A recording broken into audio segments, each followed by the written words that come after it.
Assalamualaikum warahmatullahi wabarakatuh.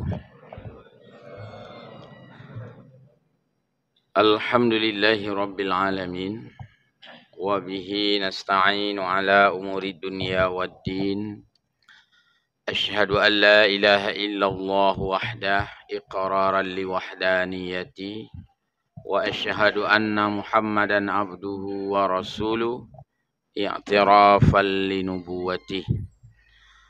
Allahumma salli wa sallim ala Sayyidina Muhammad wa ala alihi wa ashabihi dhawiz zuhdi wal karamat.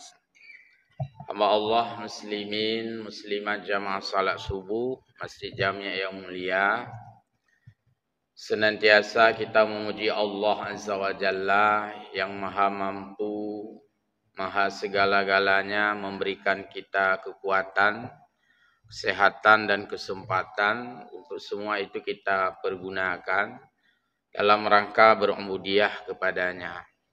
Pada Rasulullah sallallahu alaihi wasallam kita menyampaikan salawat dan salam atas segala tuntunan dan mau'izah beliau pada kita semua dalam segala aktivitas, kegiatan kita dan rutinitas kita pada setiap hari. Sehingga perjalanan hidup kita menuju akhirat, karena semua kita akan menuju ke sana dalam keselamatan, kebahagiaan, mulai dari sekalian yang berbahagia. Mungkin masih seputar peristiwa agung Isra dan Mi'raj yang dilakukan oleh Rasulullah Muhammad sallallahu alaihi wasallam, dan beliau adalah diperjalankan. Jadi beliau diperjalankan artinya ini adalah skenario penuh dari Allah Subhanahu wa taala biqudratihi, dengan kudrah, dengan kuasa Allah Subhanahu wa taala. Hal yang menjadikan sebuah keajaiban dan sebuah keagungan adalah perjalanan Isra, perjalanan Mi'raj ini beliau lakukan biruhihi wa bijasadihi, dengan jiwa dan dengan tubuh, jiwa dan raganya, dengan fisiknya, tidak terpisah jiwa dan raga. Sehingga disinilah letak mukjizat, dan sungguh tidak merupakan sesuatu yang ajib sekiranya hanya itu dilakukan dengan ruh beliau saja tanpa ikut serta jasad beliau. Maka semua mufassirin menyebutkan di dalam tafsirnya dalam menafsirkan Al-Quran surah Bani Israel ayat 1 itu adalah faqad wa man kafara faqad kafara. Siapa yang mengingkari kebenaran Isra dan Mi'raj. Di sini dijelaskan yang mengingkari itu adalah siapa yang menganggap bahwa Isra itu hanya perjalanan jiwa tanpa tubuh, tanpa jasad. Disinilah letaknya bergesernya iman seseorang sehingga tergelincir menjadi kafir. Saya ulangi, wa man kafara, siapa yang mengingkari kebenaran ini, faqad kafara, maka ia telah berubah posisinya dari orang beriman kepada orang kafir. Dan jika ini diingkari oleh orang-orang kafir, maka ini barangkali sesuatu yang memang pada tempatnya mereka itu tidak mengimani. Tetapi kita lihat dengan pendekatan digitalisasi era modern saat ini yang serba canggih, yang super canggih, yang ekstra canggih, nampaknya semakin minim orang-orang untuk membantah keagungan kepada peristiwa ini, dan mereka menjadikan Muslim dengan mempelajari sejarah agung Isra dan Mi'raj ini. Isra dan Mi'raj ini dilihat dari berbagai perspektif. Pertama, perspektif historis, dan itulah yang senantiasa diceritakan, dikabarkan, diinformasikan, didengungkan, disosialisasikan dalam buku-buku, dalam kitab-kitab yang bicara seputar Isra dan Mi'raj. Itu dari segi historisnya, ceritanya. Yang kedua, kita melihat sisi Isra dan Mi'raj ini dari segi praktis, yaitu dari segi amaliyah, dari segi ubudiyah kita kepada Allah Subhanahu wa taala. Dalam hal ini adalah apa yang menjadi sasaran utama, yang menjadi inti utama, yang menjadi substansi utama dari Isra dan Mi'raj ini adalah ibadah salat. Yang ketiga, kita melihat perspektif Isra dan Mi'raj ini dari segi imani. Jangan sampai menjadi gagal paham atau gagal iman sebagaimana dipungkiri, sebagaimana diingkari, sebagaimana dibantah oleh Abu Lahab.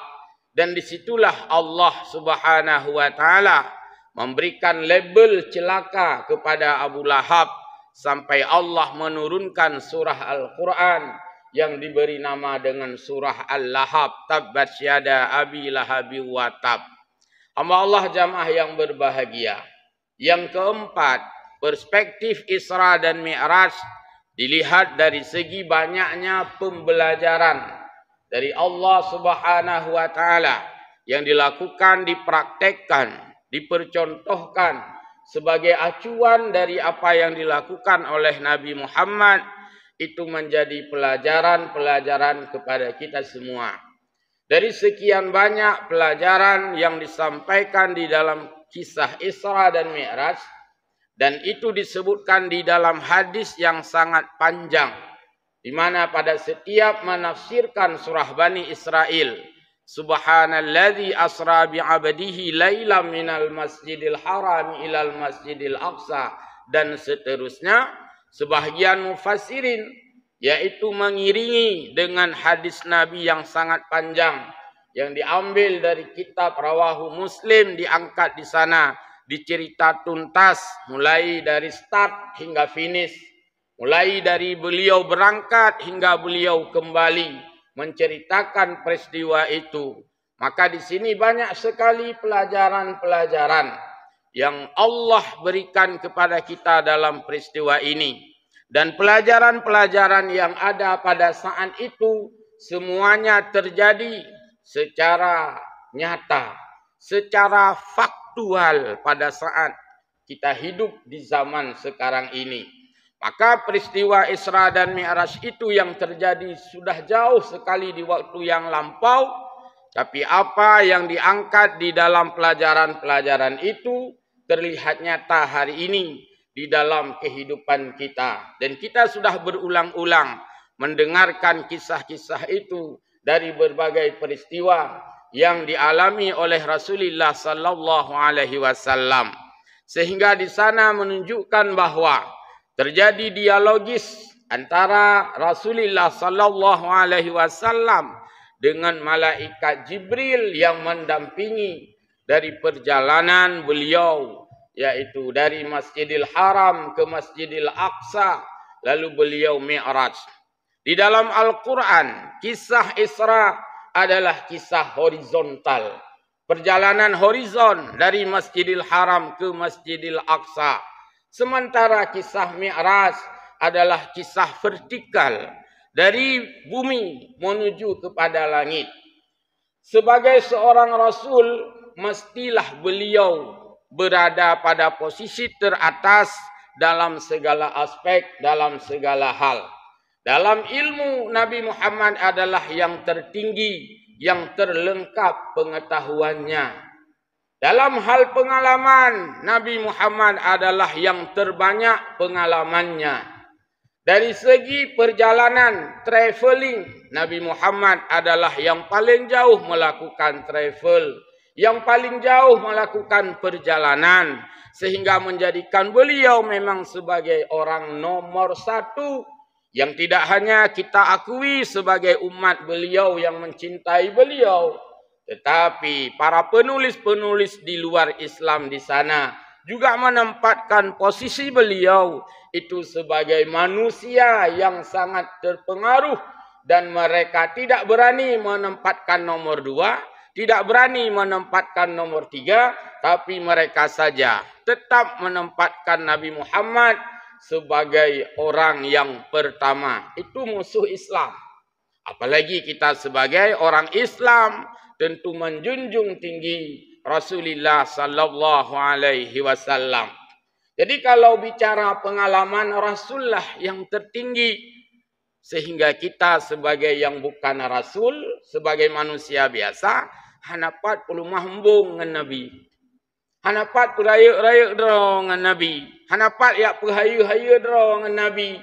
Siapapun hari ini ingin mengakui banyak pengalaman, banyak melakukan perjalanan, ulung hebat, wawasan luas, tidak ada seluas Rasulullah sallallahu alaihi wasallam. Ulung jauh kalau dia tidak mungkin dia akan mendapatkan jawaban man usidratul muntaha natuh njaka umampat le tanyanya ni hanau tepat. Berarti kan kita masih semua tertinggal. Kita tertinggal jauh dengan pengalaman Nabi. Jadi Nabi Allah berikan pengalaman vertikal, yaitu pengalaman sidratil muntaha yang tidak pernah dijangkau oleh siapapun kecuali hanya Nabi atas izin Allah Subhanahu wa taala. Maka dalam hal ini kita ingin mengakui semuanya bahwa kita belum ada apa-apanya dibandingkan dengan apa yang sudah dialami oleh Rasulullah sallallahu alaihi wasallam. Dan pengetahuan Nabi juga pengetahuan yang melampaui zaman. Semuanya di dalam ranah futuristik. Artinya pengetahuan jauh ke depan. Nabi sudah melihat apa yang belum kita lihat. Nabi sudah melihat apa yang bukan terjadi hari ini saja, tapi terjadi yang akan datang. Sehingga di dalam syair-syair, gubahan-gubahan yang sering dihafal itu oleh anak-anak kita, oleh kita-kita dulu, yaitu apa yang terjadi di belakang, juga Nabi melihat apa yang terjadi di depan. Inilah yang sering ya dibacakan, yaitu min khalfihi ka amami ru'yatun sabatat.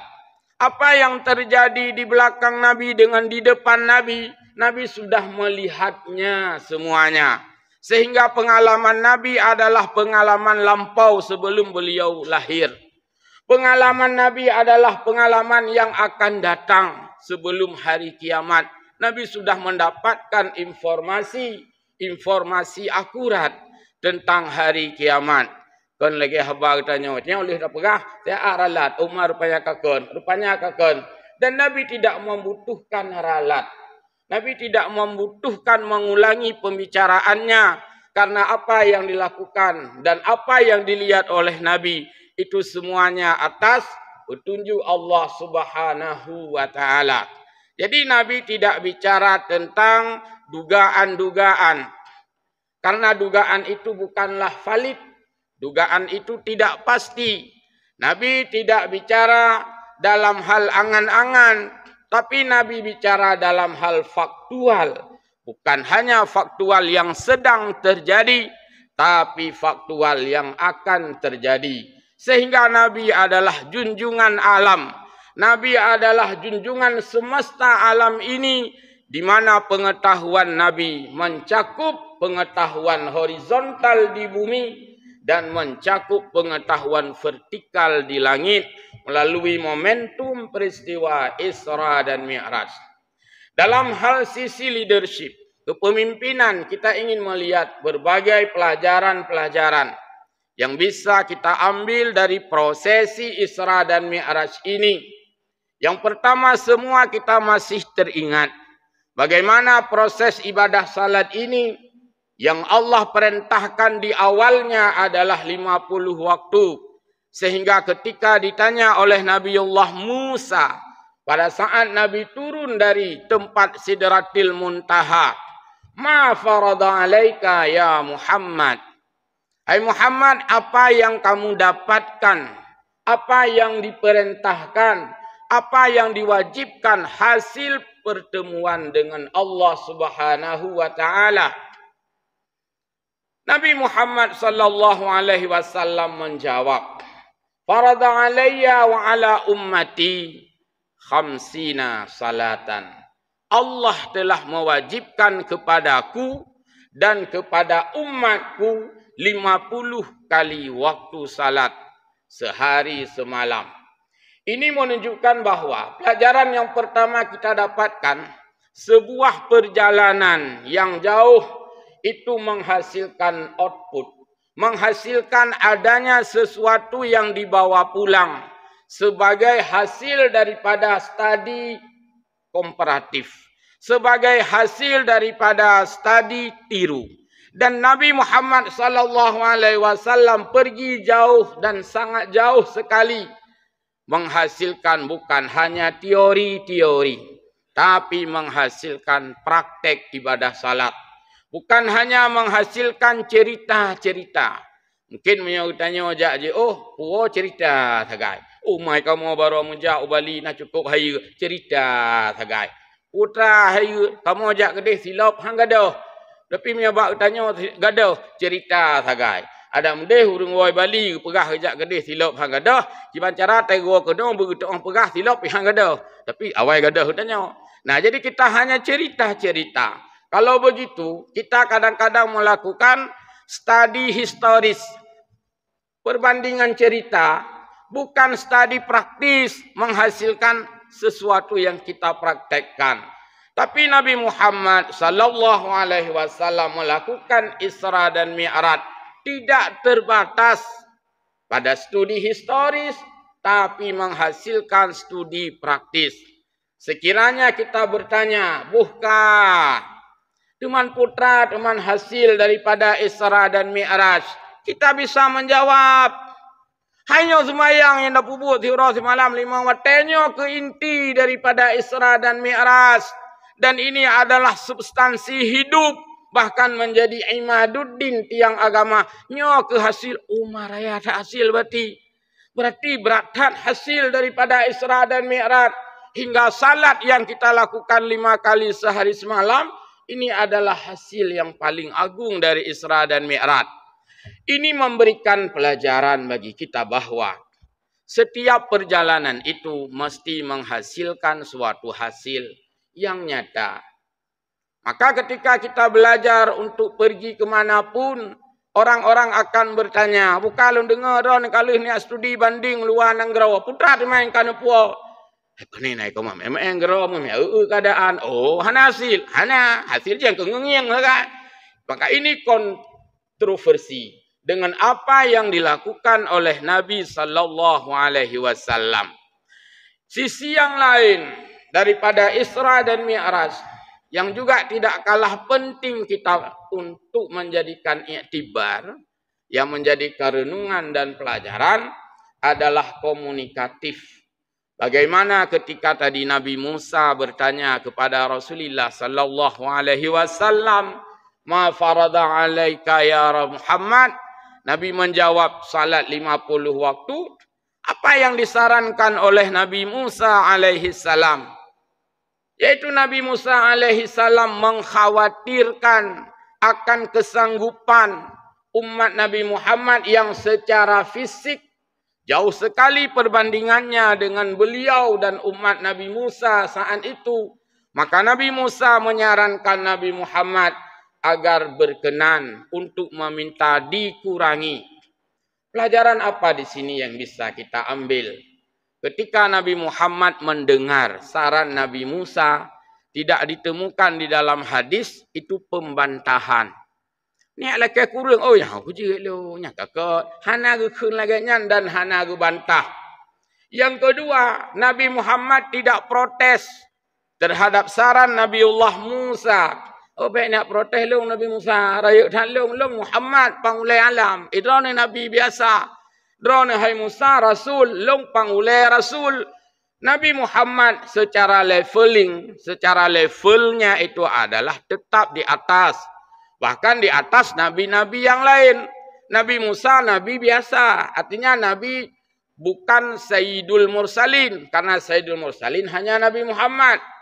Kalau kita istilahkan semacam level, ya mungkin dalam perkantoran eselon, tentu Nabi Muhammad adalah yang tertinggi. Nabi Musa di bawahnya. Lalu terjadi saran Nabi Musa yang berada di posisi di bawah Nabi Muhammad. Eselon yang paling di bawah daripada Nabi Muhammad, tapi memberi saran kepada Muhammad. Hana jawab oleh Nabi Muhammad. Dia protes long, rayuk long kata. Hana tak dengar kalimatnya. Munyamunan apabila kepala lorong bisaran ke kecil, hanjik kun baik dia protes long kecil. Nabi Muhammad mantang hana gekun kalimatnya. Hai long Nabi Muhammad baik niat saran lido ni ala ke kurung halu kujir ilung baik tak ni atulung kagatu li Allah hebat. Nah, di sini menunjukkan bahwa dalam sifat saran yang konstruktif, saran yang membangun, Nabi Muhammad memberikan pelajaran kepada kita, terimalah saran semua orang. Terimalah saran orang-orang di bawahmu. Padahal Nabi Muhammad orang di atas. Tapi Nabi Musa yang di bawahnya memberi saran dan Nabi Muhammad tidak membantah. Artinya menerima saran itu bukan hanya mendengar saran Nabi Musa. Nabi Muhammad ketika disarankan oleh Nabi Musa bukan hanya mendengar saran itu. Tapi melakukan dan menindaklanjuti apa yang disarankan oleh Nabi Musa yang berada di bawah posisinya. Tanya kan beda, tanya beda tu. Cap saran ku urang rayu, kaji ente dah bikin, ente dah timangnya. Tak abaikan laju saran gop, tanggap pae aju, tanggap remeh aju. Namanya ciri puyak saran lu, kan saran dari lu, saran macu dari lu. Kaji ente dah tepai luar. Hanya sagai tapi saran, tu nama ku urang ya tu tanya. Hanya sagai tapi saran ni tanya. Kita tidak boleh menolak saran apabila kita seorang guru disarankan oleh murid. Apabila kita seorang pimpinan disarankan oleh publik, tidak boleh menolak. Nabi Muhammad bukan pimpinan desa. Nabi Muhammad bukan pimpinan kabupaten. Nabi Muhammad pimpinan alam, masih saja menerima saran, menerima input, menerima masukan.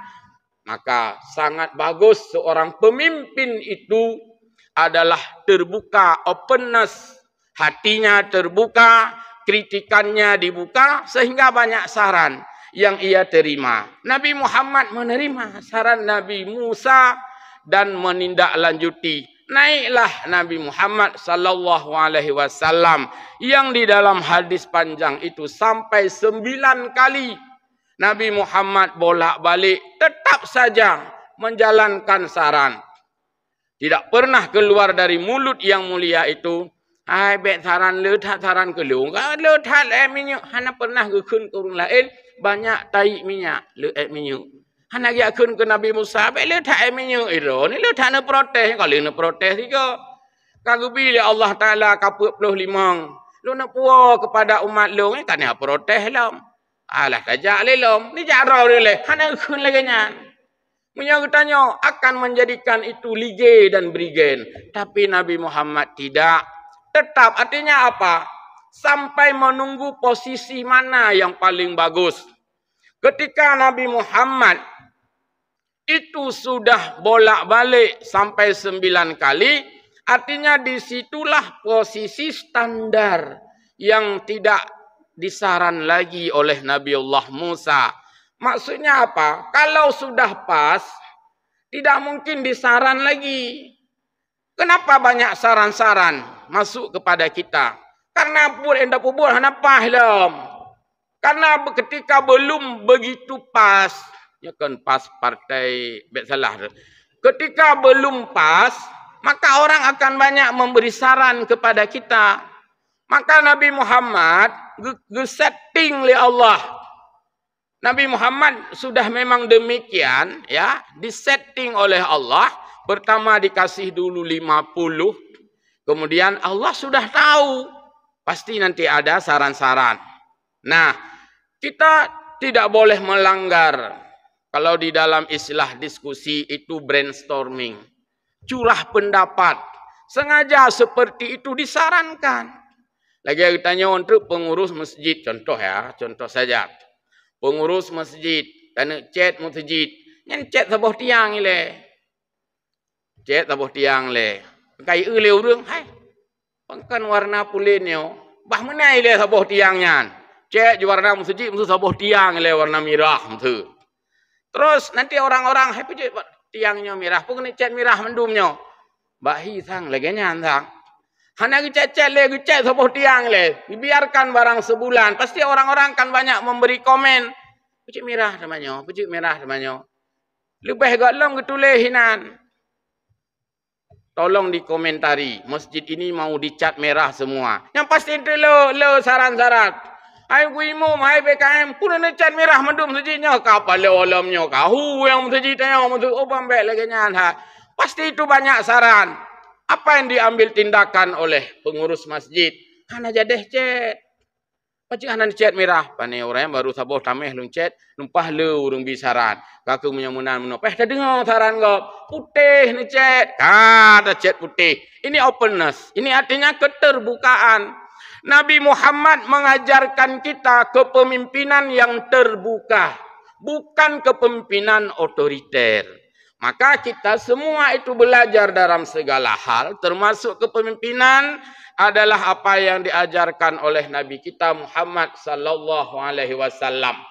Itu Nabi Muhammad. Sekarang kita bicara lagi ke atas lagi. Ketika Nabi Muhammad sallallahu alaihi wasallam menghadap Allah Subhanahu wa taala, minta kurang yang tadi. Aglake kurang. Kan Nabi Muhammad dialog lagi dengan Allah taala. Tidak ditemukan di dalam hadis Nabi Muhammad dimarah oleh Allah.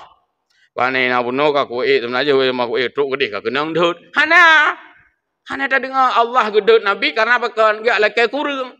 Dan tidak ditemukan teks di dalam hadis itu. Ulai letan protes leka. Nya kata tabi 50 letan lake kurang hana juga tidak ditemukan. Padahal Allah yaitu yang maha kuasa. Allah maha kuasa. Tapi penuh dengan pertimbangan-pertimbangan. Kan berarti sebagai pertimbangan manusia. Wataikun Allah bak pertimbangkan. Nyan kan berarti Allah ge semikir le kan. Memang istilah. Memangnya hana ada orang pakai lagi bahasa. Jadi Allah sudah tahu sebenarnya. Allah sudah tahu bahwa umat Muhammad akan merepotkan 50 waktu. Mai hana tu mengatu. Omnai le ulam tak nak duk kopi, aje kopi. Hana tu mengaju sampai-sampai hilang sembayang, sampai-sampai hilang sembayang. Hana ada tu yang tak lintu, sebab sembayang sampai-sampai. Hana tu yang tak darah baru, pesta-pesta ju hanya dah pegat. Okey pada pegat mahana urun ja urun dengan sembayang, sebab lu salimnya ka salim je. Allah Maha tahu itu semua. Kenapa dikasihnya 50? Learning, pembelajaran bagi kita bahwa amalan apabila dilakukan itu, pertama harus kita pertimbangkan aspek kesanggupan, aspek kemampuan, aspek fisik kita, aspek kesempatan. Jadi, seorang pemimpin itu harus memberikan aspek-aspek itu kepada rakyat. Kepada publik. Yang menyayum BBM menghaitat. Iblau oleh masyarakat. Bina pertimbangan kenan becut. Yang menyayum sembako menghaitat. Minta peng le rakyat. Menyabibit minta peng paki di mantra. Salah-salah payah pajauh tanah jak. Menang kira-kira. Jadi dipertimbangkan semua dengan standar kemampuan. Maka salat yang Allah perintahkan kepada kita 5 waktu, itulah standar kemampuan kita. Yang Allah berikan juga kemampuan itu. Salat Allah berikan, kemampuan pun Allah berikan. Jadi semuanya itu adalah setting dari Allah Subhanahu wa taala memberikan pelajaran kepada kita bahwa setiap perintah, salat ini perintah, tapi perintah yang dibarengi dengan kesanggupan kita sehari semalam. Kemudian perbandingan yang lain adalah kualitas dan kuantitas. Salat yang semula 50 waktu itu kuantitasnya 50 waktu. Kemudian dirubah oleh Allah menjadi 5 waktu. Juga tetap sebanding dengan 50 waktu. Karena sekali kita lakukan salat itu, bobotnya adalah 10. Karena kebaikan. Kalau itu diberkas menjadi satu kebaikan, satu waktu itu kali 10. Sama dengan seperti kita melakukan 10. 5 waktu sama dengan 5 kali 10. Sama dengan 50. Pertama mau diberikan salat 50. Jumlah rakaatnya. Belakangan diberikan 5 saja. Tetap dikali 10. Karena rumus kebaikan dalam Al-Quran. Yaitu 1 kebaikan. Itu asyru amsalihah. Yaitu dikelipatan 10. Maka salat yang kita lakukan ini 5 waktu sebanding dengan 50 waktu. Dan itulah yang hari ini dipelajari oleh para praktisi-praktisi nutrisi, praktisi-praktisi kesehatan, praktisi-praktisi ilmu tentang makanan. Dipelajarinya supaya baik le tak dapat juh bu, putra dapat juh yang seimbang dengan bu, dengan nasi. Itu dibuat perbandingan. Maka orang-orang TNI yang sudah sering ya dalam pelatihan-pelatihan, mereka akan diberikan roti itu. Nah, rotinya. Nya roti tak beo, tapi me dapat juh bu kalau 5 buah pinggan.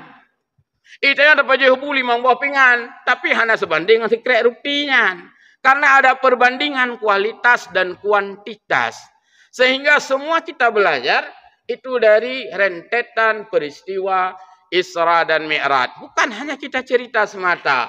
Tapi banyak sekali pelajaran-pelajaran yang tersirat. Bahkan yang tersurat. Yang disampaikan oleh Nabi Sallallahu Alaihi Wasallam. Terakhir, dari sejumlah ibadah kita, salatlah yang menjadi tiang agama karena salat ini paling banyak kita lakukan dan paling banyak orang melakukan. Yang paling leu urang buat ibadah kan sembahyang. Karena semuanya itu sanggup dilakukan. Gena jauh haji hana mandung urang sanggup. Gena boh jakut hana mandung urang nanisab. Tapi menyang sembahyang mandung urang sanggup lakukan. Maka inilah yang dijadikan sebagai tiang agama. Sekiranya haji tiang agama, banyak sekali orang yang belum punya tiang. Wena urang ngalam jauh haji, mandum ngalam na tiang. Kalian jauh haji, ngalam na tiang iron. Sekiranya zakat itu jadi tiang agama, akan banyak orang tidak kebagian tiang. Nah, nembah jakut, nak sampai nisabnya, rezekinya cuma sedikit, berarti belum ada tiang. Akan banyak orang yang tidak ada tiang agama. Sekiranya bukan salat yang menjadi tiangnya. Justru salatlah yang menjadi tiang agama. Karena salat tidak pakai uang. Salat tidak pakai nisab. Salat tidak pakai hol. Salat tidak pakai apa-apapun. Tidak pakai saksi. Tidak semuanya. Jadi salat adalah ibadah yang paling banyak kita lakukan berulang-ulang. Dan paling banyak orang bisa melakukan ibadah salat sehingga inilah yang menjadi tiang agama. Selamat menunaikan ibadah salat sebagai oleh-oleh terbesar dalam peristiwa agung Isra dan Mi'raj yang dilakukan oleh Nabi Muhammad, diperjalankan Nabi Muhammad oleh Allah Subhanahu wa taala minal Masjidil Haram ilal Masjidil Aqsa. Dan di sini menunjukkan bahwa orientasi kita dalam perjalanan jangan lupa masjid. Nabi gejak Isra dari Masjidil Haram. Finishnya Isra itu ke Masjidil Aqsa. Jadi perjalanan kita adalah masjid ke masjid, masjid ke masjid. Gelantau kepegah oleh Allah Ta'ala. Dumho je kaja. Yang baik tua kepada masjid. Jadi Isra dan Mi'raj selain berorientasi kepada salat, juga berorientasi kepada masjid. Karena disitulah kita hidup, disitulah ada kekuatan umat Islam dalam rangka menghidupkan masjid. Demikian dan mohon maaf. Wallahu a'lamu bissawab wa ilaihi ma'ab. Wassalamualaikum warahmatullahi wabarakatuh.